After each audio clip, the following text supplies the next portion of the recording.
source of love and connection and culture and meaning, but also it is fast becoming a major threat.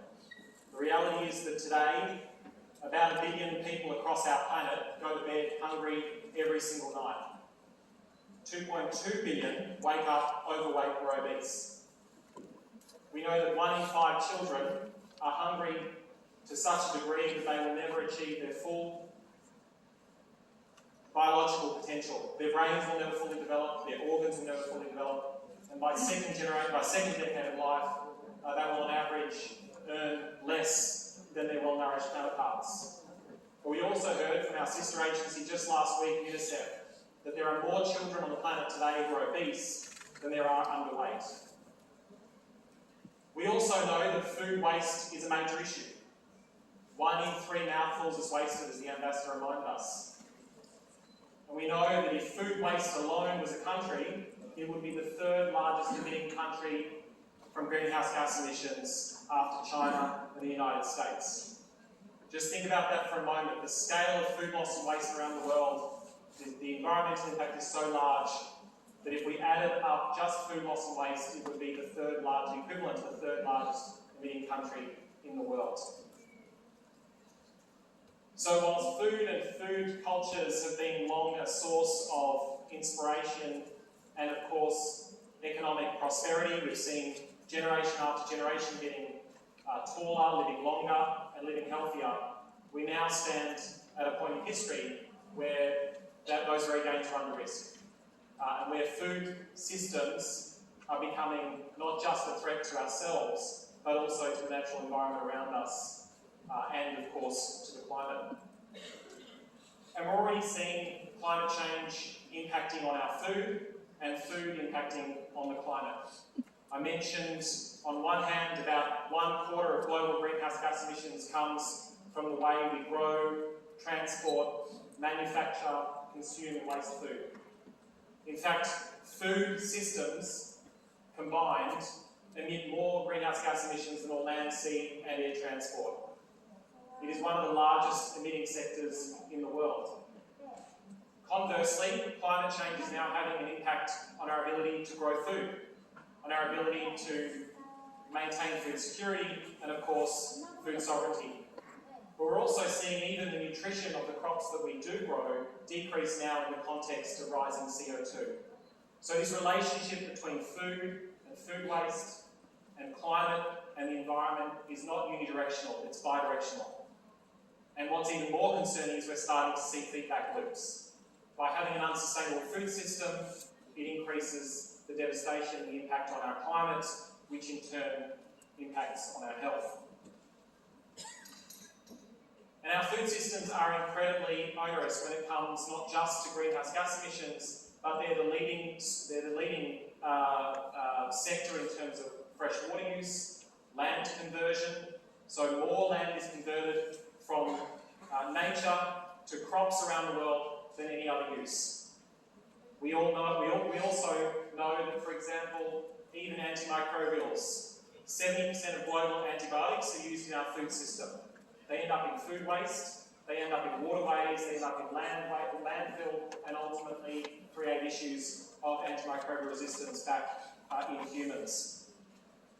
So the scale of our food health challenge cannot be underestimated, and the scale of the impact of our food systems on the environment cannot be ignored. We also know the impacts of food on health directly. So if we add up the deaths, 3 million deaths a year from malnutrition, 5 million deaths a year from obesity, and then the 8 million deaths from dietary risks, food is already the leading risk factor for disease worldwide. More than tobacco, more than high blood pressure. Food is what is killing more people today across the planet. The wrong types of food, in the wrong places, in the wrong form, in the wrong quantities. This is the Western Pacific region, an incredibly diverse region, and on one hand we have some of the most pristine and celebrated food cultures in the world, including here, of course, in the Republic of Korea, but we also have countries that are on the front line of the food, health, climate challenges. That's why the World Health Organization's centre here in Seoul that looks after the entire region when it comes to climate, environment and health is placing food systems at the centre of our new 5-year strategy.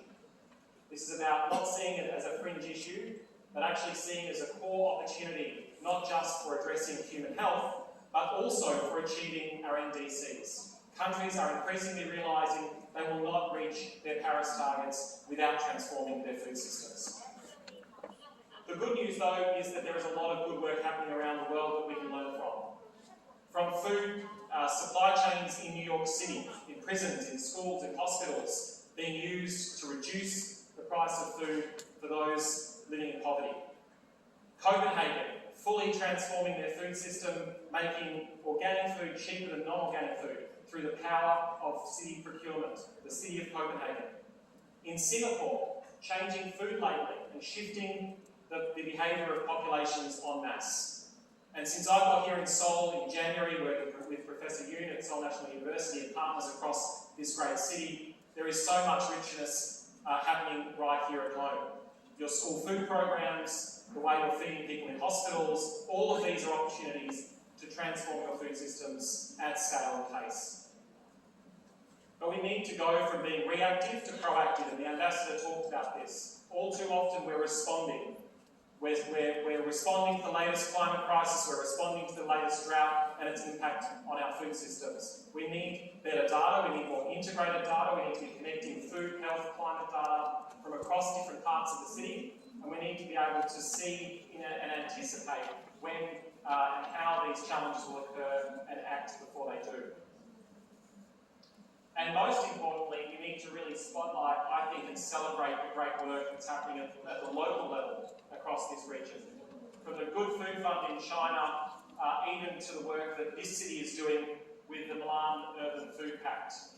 When we think about food systems, innovation and leaders in this world, we often think about Europe. But actually, so much of the innovation and leadership is right here in Asia.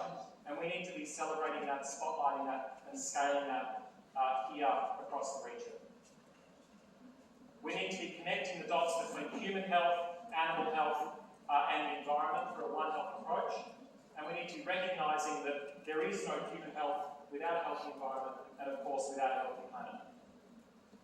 So I wish you again a wonderful few days. Thank you to Your Excellency, Mr. Mayor, to the Seoul Metropolitan Government for your continued support.